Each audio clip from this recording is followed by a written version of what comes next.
What is up, Dolph fans, and welcome back into the Baptist Health Studios for another edition of Dolphins HQ, off-season edition.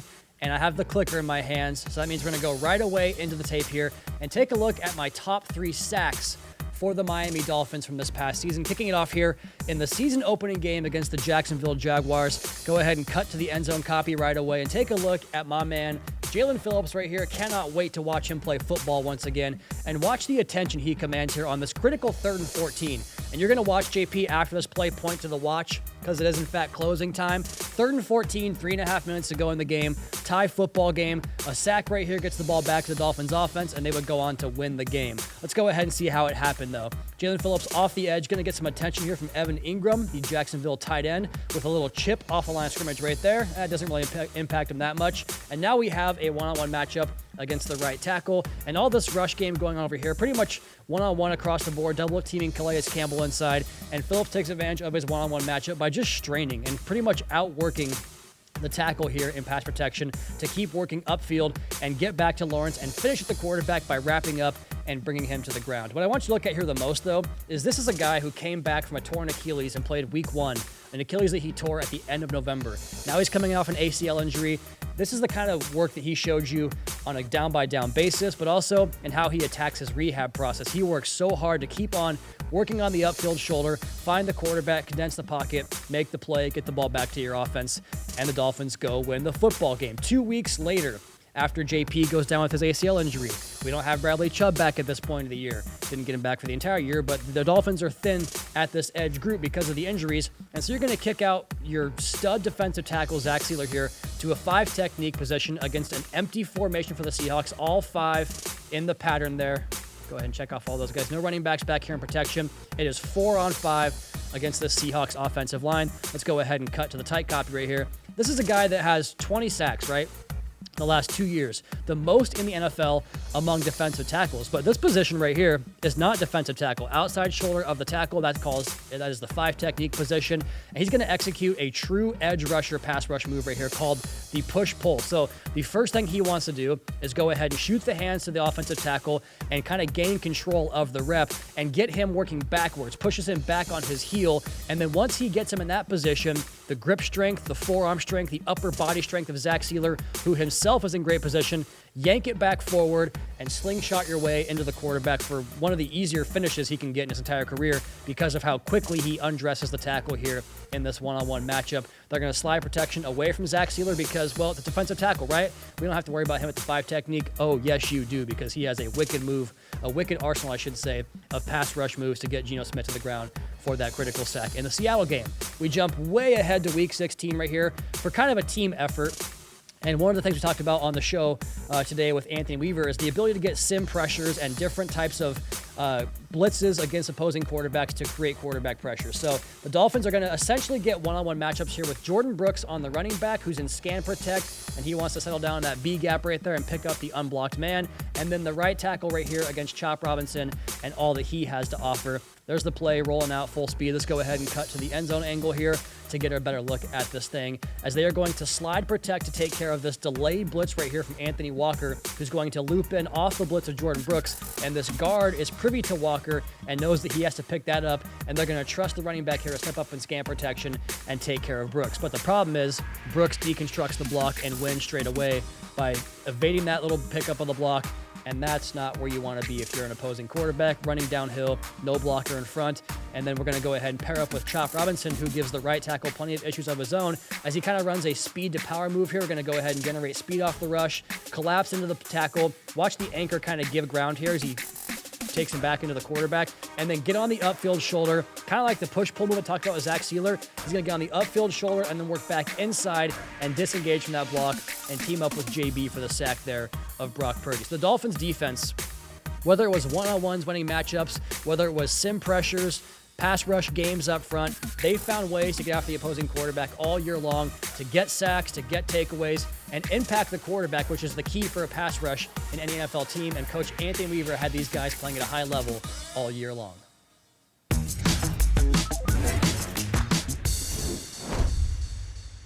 So all year on the Drive Time podcast, available wherever you get your podcast from, we had the great Kyle Krabs on the show talking about the prospects that he was looking forward to watching over the course of that college football weekend. And now that there are only 2 teams left in the entire dance, I want to tell you guys about some of the players that have been catching my eye for both Ohio State as well as Notre Dame. To make this as concise as possible, I'm going to stick with one position and cover the groups on either side of the football, starting with the team that I'm picking to win the game, the Ohio State Buckeyes. Now, those of you diehards that want to get out in front of the 2026 class, Caleb Downs, a sophomore who was just the freshman of the year in the SEC last year for Alabama under Nick Saban and now transfers to Ohio State, put a pin in that name because he is not eligible to come out. But his running mate, Lathan Ransom, has one of the coolest names in the sport for starters, and one of the best games to make it matter as well. When you watch his game, you'll see those 2 safeties rotating from the pre-snap presentations to their actual coverage roles. And if the Irish run the football, you're going to watch Ransom, number 8 on the field, as the rat in the hole, coming from depth and punishing ball carriers with great tackling form. He understands angles, how to defeat blocks, and how to finish through the ball carrier, bringing his feet and wrapping. He is very, very impressive. I love his game. And if you like instinctive safeties, well, the Irish have one on their side as well, in Xavier Watts. He wears number 0, but plays like anything but a 0. The football finds him all the time. He's a consensus All-American, 13 picks in the last 2 seasons, 6 tackles for loss, 17 passes defensed, and been in on 4 fumbles. He scrapes off the D-line like a linebacker. He can man-match and zone coverage on the back end, punishing opposing quarterbacks for any mistake they make by turning the football over. Should be a fun championship game, especially for the neutral observer, just trying to get a look at more prospects like myself. First, I'd like to say disappointed, 8-9. That's not the standard here. It hasn't been and it won't be. We will be better, and that includes everyone from myself to Mike, coaching staff, players. We had expectations which were created by the excitement of the last couple years. And we had hoped to continue it, and for various circumstances, it didn't happen this year, and it was unacceptable. To echo the words of General Manager Chris Greer, 8-9 is not the standard here. It hasn't been, and it won't be.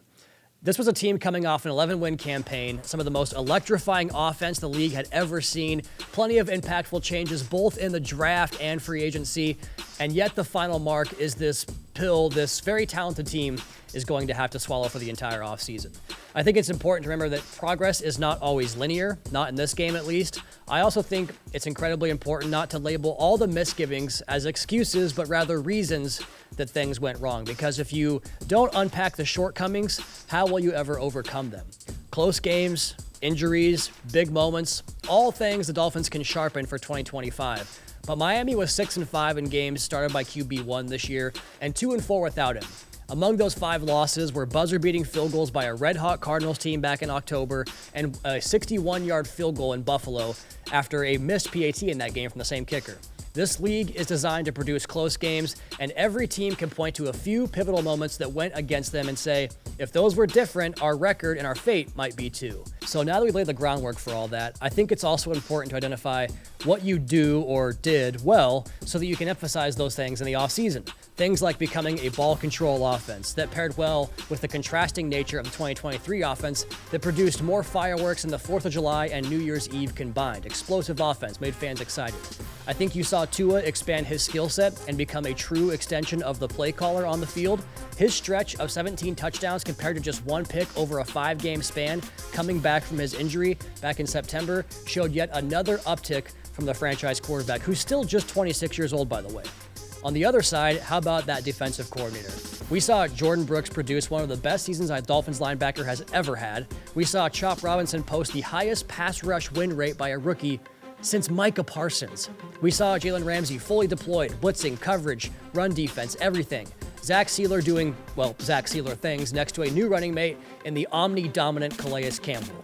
There's a lot to build upon here for this Dolphins team, and I, for one, cannot wait to see how it unfolds this offseason, especially as an absolute draft geek, and the Fins are scheduled for double-digit picks. That's right, 10 draft picks this April.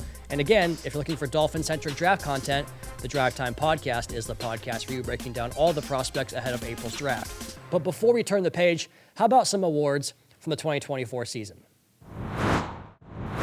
Before we get to my choices for the first annual Dolphins HQ Team Awards, let's recognize the Miami Dolphins official team award winners for the 2024 season. First, Zach Sieler was voted the Dan Marino Most Valuable Player, and his running mate inside, defensive tackle Calais Campbell, earned the Don Shula Leadership Award, while linebacker Jalen Phillips was named the team's Ed Block Courage Award winner, and tackle Teron Armstead was honored with the Nat Moore Community Service Award. All very deserving and great representatives of the Aqua and Orange. Now, on to the HQ Team Awards, where even the categories were selected by yours truly. Starting with the Rookie of the Year, which is a pretty common category, right? It's Chop Robinson. Who else would it be? Let's go ahead and start off with the easiest one here, because Chop wasn't just posting top-tier metrics among rookies. His standing was consistently up there with the best pass rushers in the game. He pairs an elite get-off with a veteran polish to feature secondary moves and harass opposing quarterbacks en route to 6 sacks, 14 quarterback hits, and finishing 11th among all edge rushers with a 19% pass rush win rate. The exact same number, by the way, as Pittsburgh's TJ Watt, and 1 percentage point less than Las Vegas's Max Crosby for what it's worth. Pretty good players in their own right. How about our outstanding offensive player? I'm going with the quarterback on this one because he was a big part of bringing this team back from 2-6, especially in the games right back from the injury reserve. We talked about 17 touchdowns compared to just 1 pick, and the Dolphins were 1 play away in a couple of those games from going 5-0 during that stretch. What a story that would have been. I thought he grew and matured in his ability to execute the position, develop more tools for the position, and had his best year as a pro, quite frankly. You'll see air yards used as a way to say it was a down year from 2023, but I promise you that those that evaluate the film see the way he's able to lift the coverage and make quick decisions to maximize this offense's efficiency.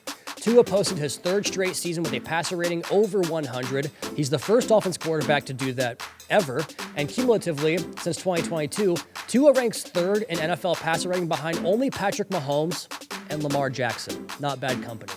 Outstanding defensive player? Well, it looked no further here than the NFL's leader among defensive tackles and sacks since the beginning of 2023. Zach Sieler has dumped the opposing quarterback 20.5 times these last 2 seasons combined, and became just the 3rd Dolphin since the turn of the century with back-to-back double-digit sack seasons. The others being Cam Wake and Jason Taylor, more pretty good company. Sieler is unblockable. He commands double teams and still gets his wins. Pass rush, short yardage, run game, setting up his teammates. He's one of the best players in this league, regardless of what position he plays. And the team MVP, it was neck and neck for me between Sieler and this guy, but I'm going with Jordan Brooks. Sieler was literally right behind him on the proverbial ballot. We're talking like a 9.9 to a 9.8. It was that close for me. But Brooks played 98% of the snaps, the most with the Dolphins defense, and that's what kind of pushed him over the goal line for me. He didn't miss a game all year and was productive every single week. And no knock on Sieler. He's only missed 2 games his entire career, and it took a broken orbital bone to do that, and he came right back to dominance afterwards. But Brooks, man, he's a force multiplier in the middle. He's a tone setter, a culture builder, and one hell of a football player.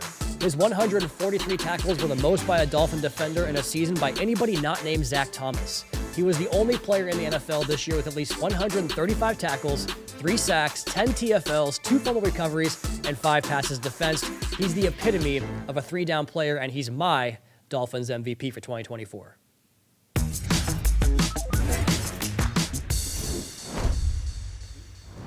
That wraps up another edition of Dolphins HQ here in the Baptist Health Studios. And now that we're in the off season, we're going to be bringing you guys new episodes every other week here on the Dolphins YouTube channel and CBS 4 Miami. Now that you're all caught up, you know the drill. Be sure to check out the Drive Time podcast with yours truly and the Fish Tank podcast with Seth Levitt and OJ McDuffie. Subscribe to the Dolphins YouTube channel for 2024 recap content, media availabilities, and much more from all your favorite players. We'll see you back here very soon.